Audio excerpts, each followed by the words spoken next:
Bom dia! Hoje, o último dia do mês de novembro, 7h07, damos início a mais um Jornal Direto ao Ponto, segunda-feira. Seja muito bem-vindo, participe conosco através das redes sociais e do WhatsApp 64993118000. Quero estar cumprimentando também o nosso comentarista, melhor comentarista do Brasil, Daniel de Paula. Bom dia, Daniel. Bom dia, Dair José, bom dia, Renato, bom dia, amigos da Dair José Rádio TV. Que segunda-feira maravilhosa, hein? Abençoada. Amém. Muito bem, vamos falar sobre o que foi notícia ontem à noite em todos os canais de televisão e hoje de manhã nas redes sociais, o segundo turno, eleições 2020. Esquerda acumula derrotas no segundo turno. O PT fica sem prefeitos em todas as capitais do Brasil, como nunca. Os partidos da esquerda empilharam derrotas significativas no segundo turno das eleições municipais. O PT não elegeu nenhum prefeito em capital pela primeira vez na história. O candidato do PSOL em São Paulo, Guilherme Boulos, sofreu um revés maior do que projetavam as pesquisas de intenções de voto. Somente o PDT do presidenciável Ciro Gomes e o PSB se saíram bem com os resultados deste domingo, dia 29. É isso, as pessoas, assim, eu pude perceber nas manchetes dos jornais que o presidente Bolsonaro saiu derrotado, que o PT não elegeu nenhum candidato. Na verdade, o presidente não fez campanha para ninguém. Ele fez um outro vídeo, comentário. Ele entrou e eles estão colocando ele, né? De pessoas que ele gosta. Eu me lembro, em tempos atrás, tanto o FHC, quanto o Lula, quanto a Dilma, eles iam lá na cidade dar o apoio para a pessoa, entendeu? Mandavam os ministros. Então, eu não vi nenhum ministro do Bolsonaro pedindo voto para ninguém, muito menos o presidente. Certamente os ministros não foram, Daniel, por ordem dele. Com certeza. Ele deve ter orientado para que isso... nossos ministros são técnicos, né? Quando eu digo nossos, que são os ministros que cuidam dos interesses do Brasil.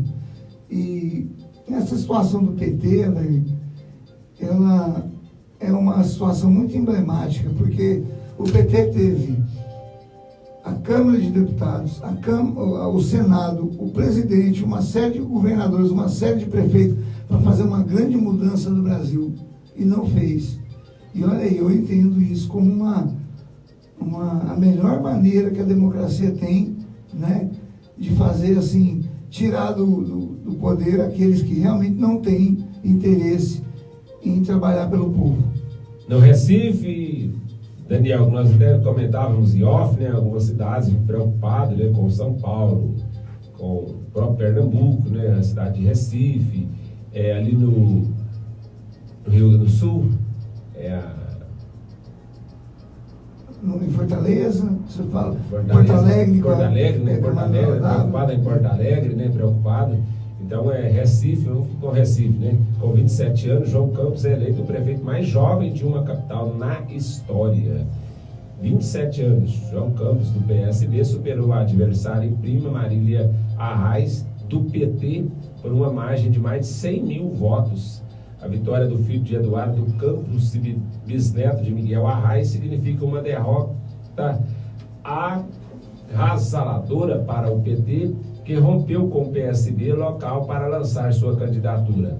A rixa entre os dois partidos de esquerda é tida como irreversível e deve reverberar no plano nacional em 2022. Numa das disputas mais acirradas deste ano, os primos protagonizaram um embate quente que envolveu questões familiares, acusações recíprocas de corrupção e dezenas de ações na justiça. O Miguel Arraes foi deputado federal, né, governador de Pernambuco, um homem que teve uma história política ali. E o Eduardo Campos, aquela tragédia, né, o avião que caiu, a Marina era vice dele e acabou não indo nesse voo, então muitas especulações. A verdade é que a família ali meio que tinham formado outros sucessores, né? E eu penso que O que atrapalhou a prima, né, a menina, ela era do PT, o apoio do Lula ali, eles estavam... Hoje, se a pessoa quiser perder, consiga o apoio do Lula, né? E também houve uma questão muito emocional, porque ele era o herdeiro, sucessor do Eduardo Campos, que estava muito bem na campanha para presidente, que perdeu o pai. Então, houve também um apelo emocional nessa campanha, né? Ele é muito jovem e não tem experiência administrativa nenhuma. Ele ganhou a eleição para deputado e aí está fazendo um trabalho na cidade. Eu vi a Tabata Amaral, um bocado de gente ali ao redor dele. Tomara que ele consiga fazer um bom trabalho, porque num ambiente muito fértil para demagogia, para politicagem agora, viu, Daí? E eu estou enxergando isso ali também, nesse mandato que ele foi eleito. Vamos ver. Tomara que eu seja surpreendido. Tomara que dê tudo certo, né, Daniel? Porque essa região, por exemplo, do Pernambuco, inclusive, é uma região muito propensa à corrupção, por causa que o nível econômico ali é baixo, né? Isso é fato. O Nordeste, a indústria da seca, manteve muitos e muitos no poder durante anos, né? Por quê? Porque se eu resolver um problema ali, eles não votam mais em mim, então eles ficam mantendo aquele curral eleitoral, né? Da pior maneira possível, mantendo as pessoas dependentes de uma cesta básica, de um auxílio, um Bolsa Família da vida, né?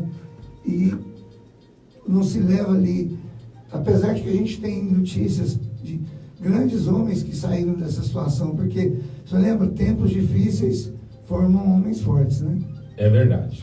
E em Goiás, o Maguito vence em 8 das 9 zonas de Goiânia e perde só perto do senador Canedo. É isso aí. O MDBista manteve a tradição vitoriosa da sigla em regiões como o Noroeste e também venceu na região central, onde há histórico de baixos votos no partido. O prefeito eleito em Goiânia, Maguito Vilela, dominou em praticamente todas as regiões da capital no segundo turno das eleições municipais realizadas ontem, domingo, dia 29. O MDBista venceu 8 das 9 zonas eleitorais da cidade. Vanderlan Cardoso, por sua vez, teve vitória apenas na região próxima do senador Canedo, onde o político foi chefe do executivo por 2 mandatos consecutivos. Neste domingo, Maguito obteve 52,60, ou seja, 277.497 votos contra 47,40%, que corresponde a 250.036, em torno aí de 27 mil votos, então, de um para o outro. A disputa foi acirrada e a diferença no percentual não foi exorbitante. Apesar disso, o MDBista teve vantagem e ganhou em praticamente todas as zonas eleitorais. No mapa eleitoral da capital goiana, Vilela se saiu melhor nas zonas eleitorais 133 e 127, onde conquistou 57,78% e 57,58% dos votos, respectivamente. O resultado não é surpresa, já que as zonas ficam próximas a bairros de Aparecida de Goiânia, onde o político foi prefeito por 2 mandatos e conquistou grande aceitação entre 2009 e 2016. Maguito também manteve a tradição do MDB e venceu nas zonas 1, 4, 7, com sessões em bairros da região noroeste, onde Íris Rezende possui forte eleitorado. Na mencionada zona, o eleito teve 51,50% dos votos. Uma das surpresas foi a primeira zona, que abrange os setores central, universitário e sul. Na região que é conhecida pelo histórico de poucos votos do MDB, o prefeito eleito saiu vitorioso e teve 54,67% dos votos. Além das vitórias nas já mencionadas zonas eleitorais, o político também foi melhor em outras 4. Na segunda, na zona 146, que são os bairros da região norte, e também vitorioso nas zonas 134, 136, também com 54,11% e 56,35% dos votos, respectivamente. A história política do Maguito ela é muito mais consistente, apesar do Vanderlan também. O Vanderlan é senador. Correu aí nas redes sociais, o Vanderlan dizendo que nunca iria abandonar o Senado para concorrer em nenhum outro cargo, que ele ia trabalhar muito por Goiás. Já o Maguito, além de ele ter sido constituinte, né, ele participou da Constituição, ele foi vereador, deputado estadual, federal, senador, vice-governador, governador. Ele já foi prefeito de Goiânia em 2 mandatos e recentemente prefeito de Aparecida de Goiânia. Ou seja, olha que fenômeno interessante. Você é prefeito numa cidade, faz um bom trabalho e depois você transfere o seu título para outra cidade e concorre lá ao cargo de prefeito e é eleito também. Então, eu estou entendendo que Goiânia estava bem servida entre Maguito e Vanderlan. Qualquer um dos dois que tivesse ganhado, diferente de outras prefeituras aí, nós teríamos para a cidade de Goiânia um desafio muito grande. Quem conhece Goiânia, anda por Goiânia, passa ali no setor Campinas, na 44, vê o estrago que é a má administração, né, as decisões erradas em função de fecha tudo, lockdown, coronavírus e essa diminuição, né, do crescimento econômico praticamente desfigurou Goiânia. Então nós precisamos sim de um homem experimentado. Acho que Goiânia tomou a decisão certa. O que eu quero frisar é que o Maguito ele está inconsciente, né? Ele está internado. Até agora ele não sabe que é prefeito de Goiânia. Eleito, né? Então que ele possa superar isso aí. E se ele vier... E outra coisa engraçada, né? A transição das prefeituras era feita na faixa de 60 dias, quase 70 dias. Agora a transição é 30 dias. Você vê, acabou o mês. Dia 1º de janeiro, o novo prefeito toma posse. Então eles passam a arregaçar as mangas e correr, porque 30 dias passa voando. É isso aí. O ministro Barroso, presidente do TSE, disse que a abstenção de eleitores foi maior que o desejável. A abstenção no segundo turno foi de 29,50, equivalente a 11,100 milhões de pessoas. 4 em cada 10 eleitores abrem mão de votar nas maiores cidades. O número de branco, nulos e abstenções supera a quantidade de votos recebidos, inclusive, Daniel, pelos eleitores, pelos eleitos em São Paulo e no Rio de Janeiro. Então, se nós somarmos os votos dos eleitos, né, pelos eleitos, e somar os nulos, as abstenções que teve, quem deixou de votar, vai dar mais do que os votos recebidos pelos eleitos na cidade de São Paulo e no Rio de Janeiro. Você vê, né, o fenômeno É isso aí. o fenômeno da abstenção, o fenômeno do voto branco, o voto nulo, né? O senhor notou que realmente a população não engajou tanto agora quanto nas eleições anteriores? É verdade. Apesar de que a gente falou muito aqui nesse trabalho que nós fizemos aqui, falando da eleição municipal. O prefeito, o vice-prefeito e os vereadores têm um contato muito mais próximo com a sua cidade. Realmente são aqueles que podem conduzir um processo de transformação do município. E quanto menor a cidade, mais isso é uma verdade, né, Daniel?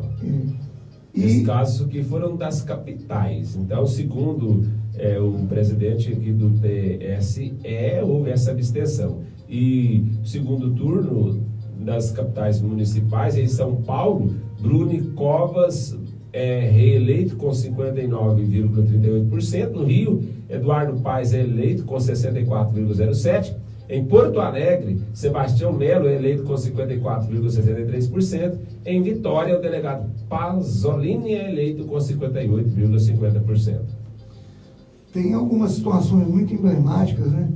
Como a do Rio de Janeiro, que é um município que vem sofrendo aí, e o Carioca decidiu colocar o Eduardo Paes, que é ligado ao Pezão, que está preso, ao Sérgio Cabral, que está preso, ao Lula, à Dilma. Não sei, o Carioca resolveu, né?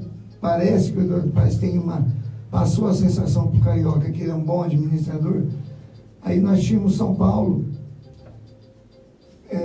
pior com Bruno Covas, muito pior com Boulos. Então, pelo menos São Paulo, na minha opinião, por falta de opção... Do jeito que você está falando, escolheu o menos ruim. O menos ruim, E Porto Alegre, né, essas 3 capitais, de maneira muito emblemática, a Manuela Dávila, que é a vice do Haddad, né, do poste do Lula, eu penso que Porto Alegre também tomou a decisão correta, porque o Sul não está também com a economia, não sei se o senhor lembra, não tinha dinheiro para pagar os policiais,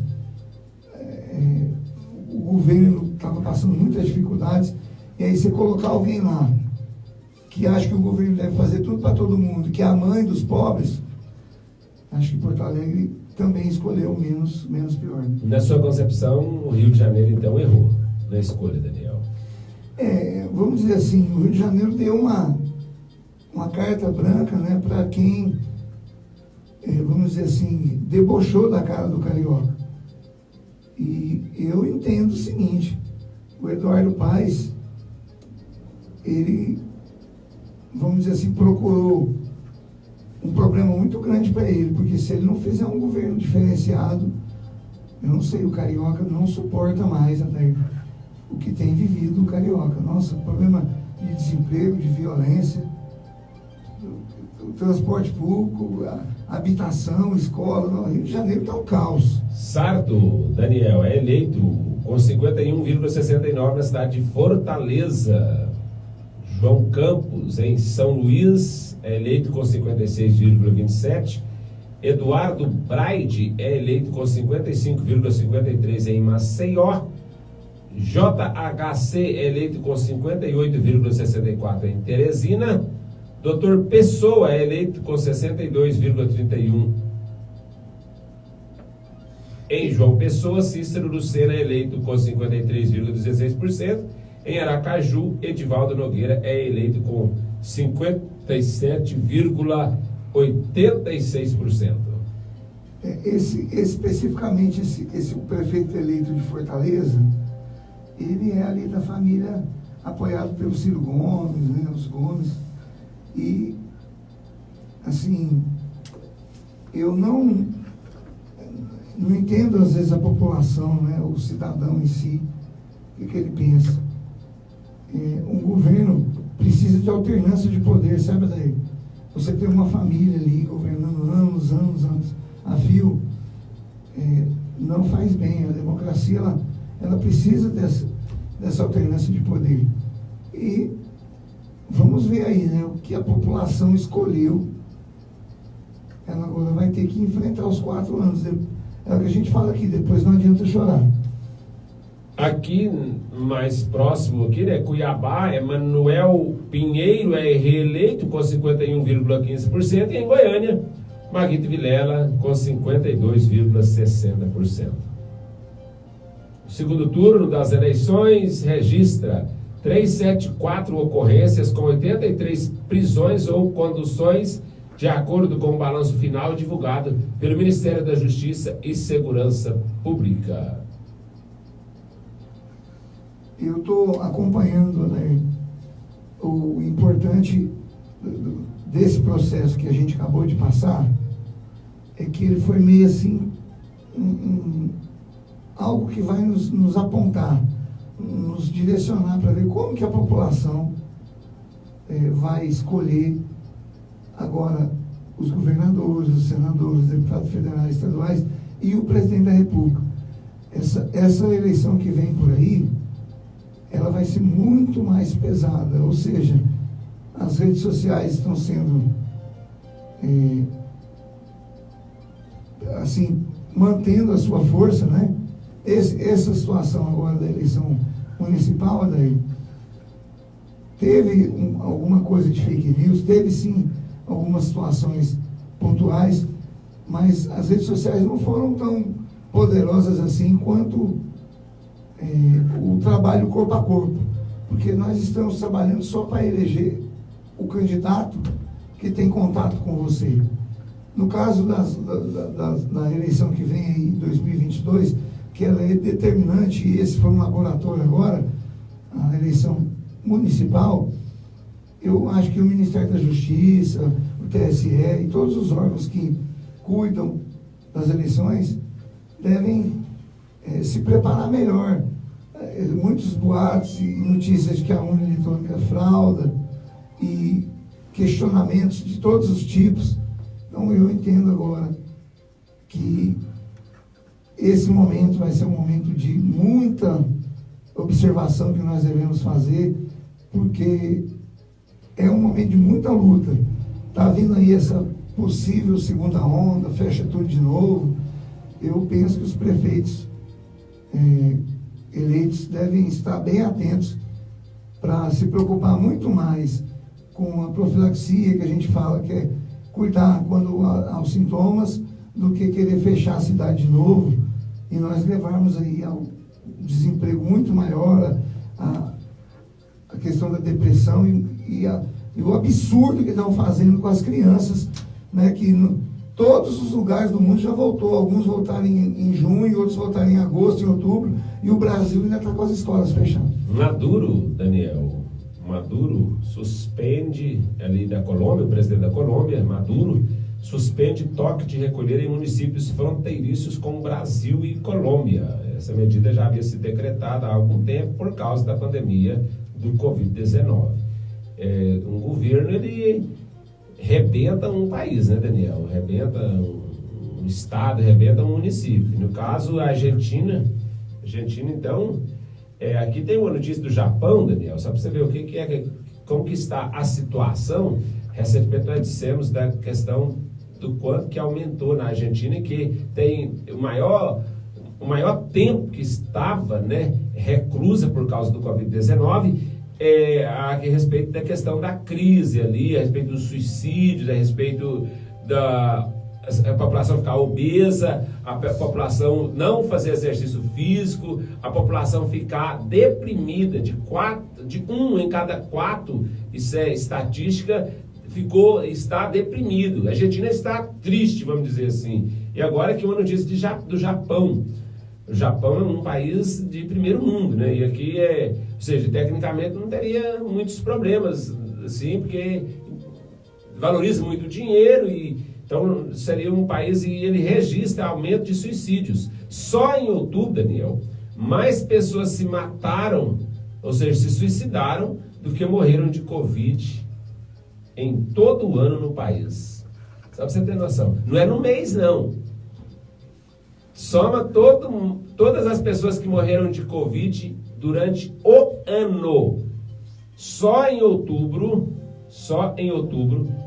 suicidou-se mais pessoas do que as que morreram em todo o ano de Covid-19. Isso ali no Japão. Então vê que não está bem o Japão, viu? E Japão é notícia há muito tempo de suicídio. Está tornando meio assim, um problema do Japão isso aqui, viu, Daniel? Muito sério. E se intensificou, né, Adair?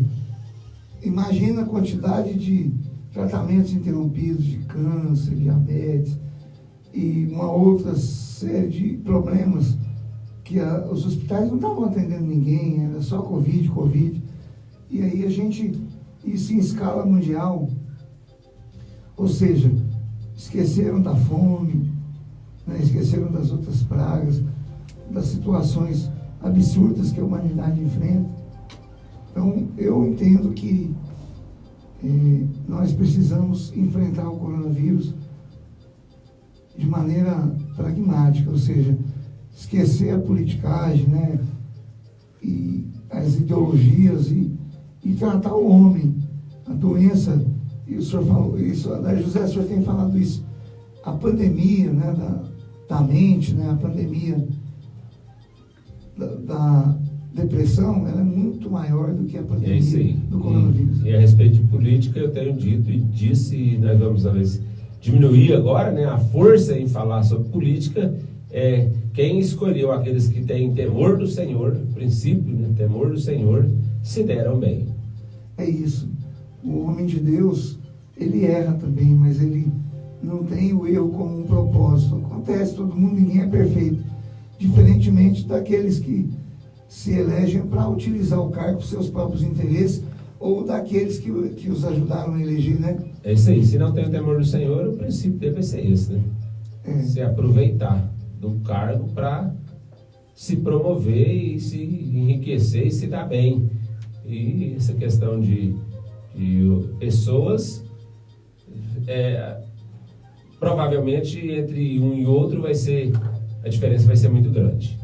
E falando, Daniel, citamos aqui o nome da Argentina, na Argentina, né, atos deste sábado, dia sábado agora, teve protesto ali na Argentina contrário ao projeto de legalização do aborto, enviado ao Congresso local pelo presidente Alberto Fernandes. A expectativa é que a proposta comece a ser votada em 10 de dezembro. Então, milhares de manifestantes anti-aborto, entre eles membros das igrejas católicas e evangélica, além de organizações civis, organizaram neste sábado, dia 28, marchas e caravanas na Argentina em repúdio ao projeto de legalização do aborto apresentado pelo presidente Alberto Fernandes. Isso aqui mesmo, Daniel, qual que é a ideia desse presidente? Para que esse presidente vai envolver com isso? Fazer um projeto desse para legalizar o aborto? Em 17 de novembro, ele anunciou que enviou ao Congresso o projeto dessa lei. Na ocasião, disse que a proposta inclui a obrigatoriedade de que a interrupção voluntária da gravidez ocorra dentro do sistema de saúde. Ou seja, o governo vai pagar o aborto, né? Em Buenos Aires, neste sábado, depois de uma chuva, o presidente teve que enfrentar aí, né, os ativistas que se denominavam pró-vida e se concentraram em frente ao Congresso, onde se prevê o início na próxima semana do debate do projeto de lei na Câmara dos Deputados. As marchas e caravanas foram realizadas em 500 cidades do país, segundo os organizadores. Essa patota aí, né, essa turma aí das feministas, elas são barulhentas, viu, Daí? E a mídia dá o apoio, né? Então, como a mídia tem interesses diferentes daquilo que é a Deus, a família, a estabilidade, né? A mídia quer impor aí a ideologia de gênero, e essa questão do aborto é uma pauta muito apoiada pela mídia, porque nós temos aí nas redações espalhadas aí por esse pessoal que é barulhento, né? A gente costuma dizer, eles fazem realmente uma turminha ali, vai e faz, levanta faixa, bandeira, e o governo argentino está mais perdido, que segue em tiroteio. Infelizmente, a Argentina vai ter que se reinventar, porque a economia está destroçada, e nós temos ali uma dupla tomando uma decisão equivocada atrás da outra. Não sei não, viu? Infelizmente, os argentinos já chegaram a ser um dos países mais prósperos aqui da América Latina, estão totalmente desestruturados. E a Argentina que é notícia ainda, Daniel. O médico de Maradona é acusado formalmente por homicídio culposo. Os procuradores buscam determinar se o astro recebeu os cuidados necessários e quais foram as circunstâncias de suas últimas horas. Ex-jogador morreu na quarta-feira passada. Leopoldo Luque, médico de Diego Maradona, foi acusado formalmente por homicídio culposo quando não há intenção de matar. Esse tipo de homicídio aqui, homicídio culposo, não há intenção de matar, mas deixou de fazer alguma coisa. Então, um juiz também autorizou a busca na casa e na clínica do médico. Luque terá de testemunhar perante o Ministério Público por suspeita de negligência médica nos últimos dias de vida do ex-jogador. A promotoria busca respostas para a suspeita de que Maradona não teve alta médica quando foi transferido de uma clínica após ser operado de tumor na cabeça para a casa onde morreu em Tigre, 30 quilômetros do norte de Buenos Aires. A Justiça Argentina investiga se houve negligência em torno da morte de Maradona. Os procuradores buscam determinar se o astro recebeu os cuidados necessários e quais foram as circunstâncias de suas últimas horas. Já existem irregularidades, revelou a agência France Presse, uma pessoa próxima à família, nesta sexta-feira, dia 27. dizendo aqui que a ambulância demorou, Daniel, tem um monte de coisa aqui, Diego Maradona, que no campo foi, vamos dizer, realmente tem que respeitar, né, a história, mas como homem, como exemplo de vida, foi um fracasso. Drogado, não teve nenhum exemplo para dar para os nossos filhos, para o cidadão. E agora, overdose direto, inclusive, o médico está aqui agora sofrendo essa situação. E, Daniel, complicado isso aqui, porque quando a pessoa morre, geralmente todo mundo que for analisar vai achar que queria que fosse diferente, justificar, suposição. Tem que tomar cuidado aqui para esse médico aqui não ser injustiçado, e ainda mais falando nessa situação que está a Argentina. Pode ter essa comoção aí, levar igual houve lá nos Estados Unidos com a morte de John Kennedy, a achar um culpado. Vamos achar um culpado pela morte aqui para dar uma acalmada no ânimo da população. Não sei se o senhor lembra, Michael Jackson, quando ele faleceu, o médico que cuidava dele foi preso. Então. Foi condenado, homicídio culposo, né? Aquele que a gente sabe que é involuntário, né? Agora, o senhor falou em rápidas palavras, álcool, overdose de cocaína, uma vida desregrada. O corpo, uma hora manda conta. Uma cirurgia no cérebro, porque ele caiu, bateu a cabeça. Isso aí é os jornais que querem vender. E, infelizmente, né, Maradona foi, vamos dizer assim, um ídolo nas quatro linhas e não foi um exemplo. Né? Se esqueceu que saiu lá da pobreza. Eu vi esse final de semana algumas reportagens do bairro onde ele nasceu. A casa onde ele nasceu virou um santuário agora. É um bocado de pau, sabe, Adair? Uma árvorezinha lá e a casa caindo aos pedaços. E parece que ele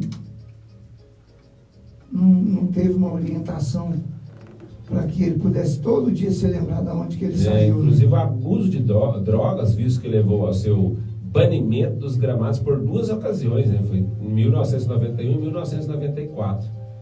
Teve 2 filhos fora do casamento que não reconheceu como sendo seus, e rotineiramente ele fazia declarações contra os bastidores da FIFA, principalmente aos dirigentes João Avelange, que é brasileiro, né? E outros mais, inclusive muito discutindo e debatendo com o Pelé, né? E também tem um histórico de atritos com imprensas, incluindo a de seu próprio país. Infelizmente, o Maradona foi uma estrela do futebol, mas não foi uma estrela na vida, né? E aí a gente fica triste, né? Porque esses jogadores aqui que nós temos no Brasil, né? Neymar e outras estrelas, nós temos um que não tem nenhum jogador que não tem conflito. Por exemplo, o Cristiano Ronaldo foi acusado de estupro. Neymar, com as situações dele, ou seja, a fama, daí sobe a cabeça do cara e ele não sabe. Nenhum deles até hoje soube conduzir a sua carreira sem que tivesse nenhum escândalo, né? Infelizmente, o jogador de futebol, aquela formação que a gente tem, né, de toda forma, é uma coisa muito bonita você pegar uma pessoa simples, que não tem perspectiva nenhuma, e ele vira um atleta famoso, rico. E aí, em 2004, um exemplo, ele chegou a respirar com a ajuda de aparelhos, reagiu apenas no 8º dia por causa de overdose de cocaína. Então é um péssimo exemplo social, como família, como cristão, o Diego Maradona. E paramos por aqui, Daniel. Isso, só por último, essa situação do Maradona, mas cadê o lockdown?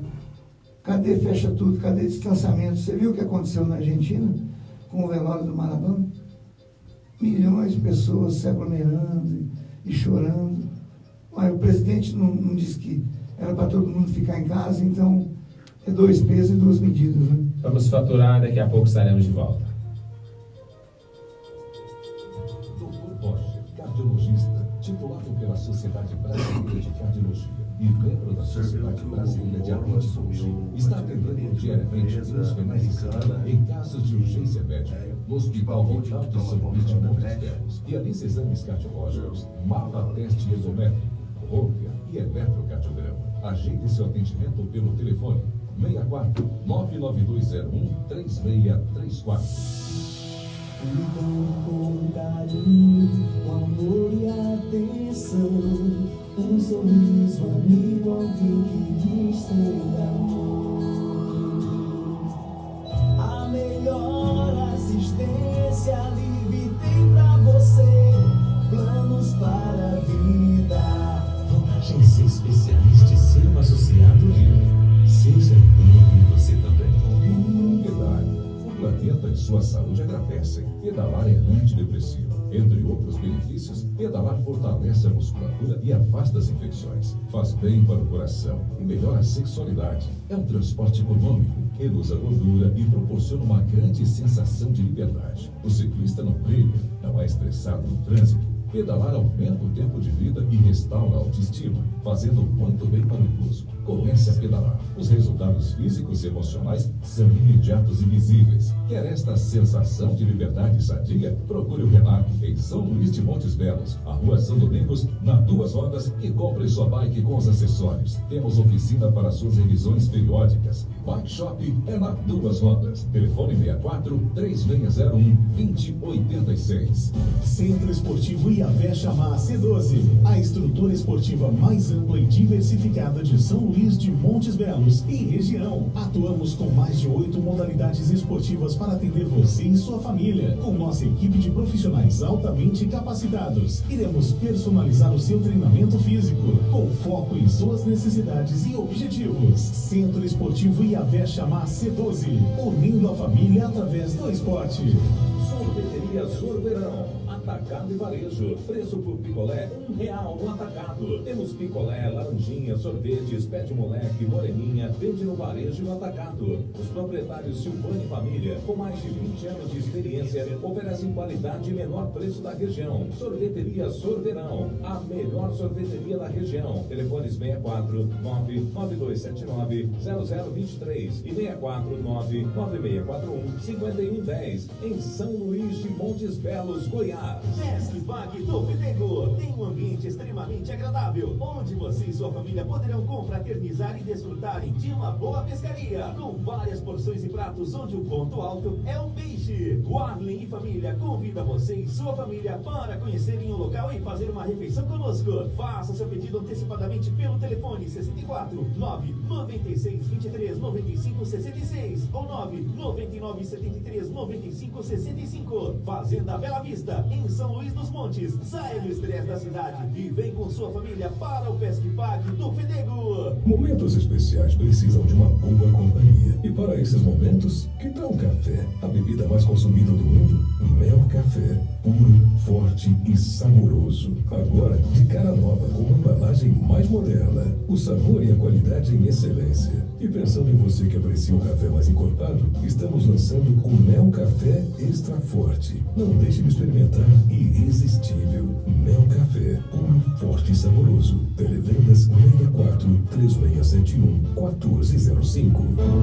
Aqui, a notícia não para. Jornal Direto ao Ponto, com Aldair José e Daniel de Paula.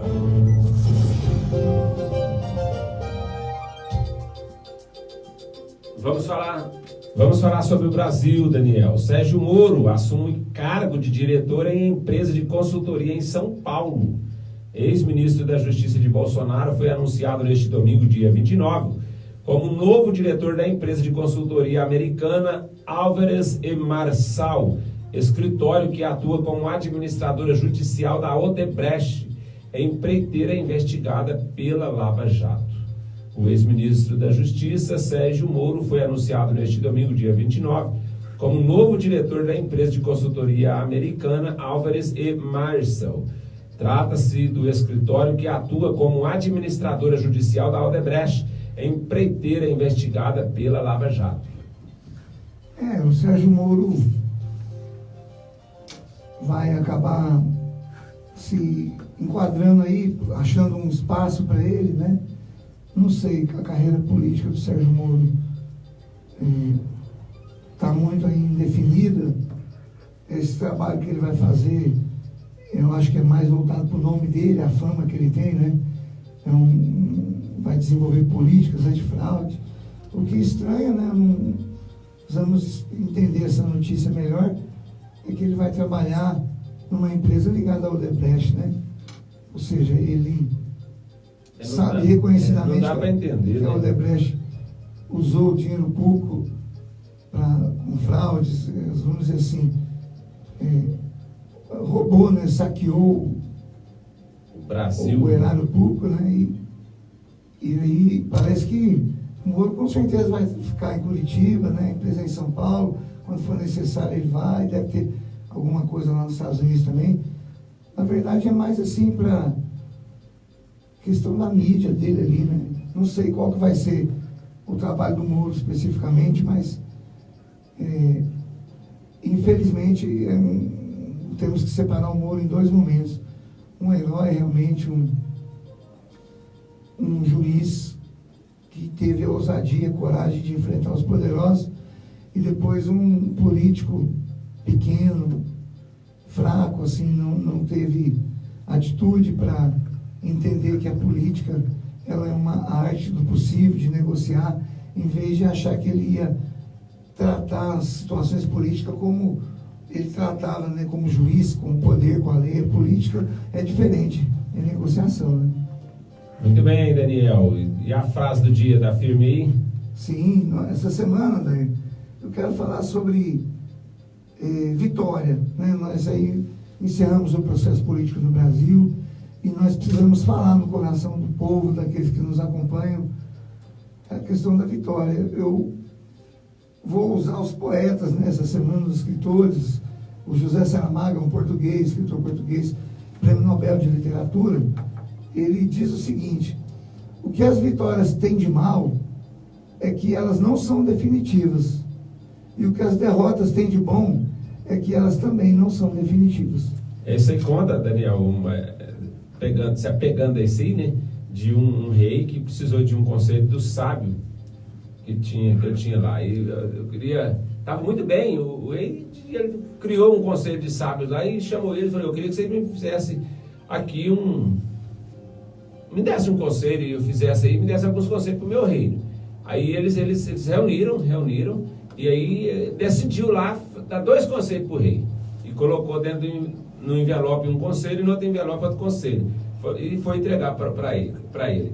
O senhor está muito bem agora, isso vai continuar aí pelejando. Se o reino do senhor prosperar e crescer mais ainda, está aqui esse envelope branco. Você vai abrir o envelope branco. Se a casa entrar em crise, em dificuldade, você vai abrir esse envelope preto aqui. E você guarda esses 2 o dia que você precisar, o salário. Aí disse que foi, e disse que o país continuou bem, muito bem, chegou no auge mesmo, o melhor país ali daquela região, o melhor reino daquela região.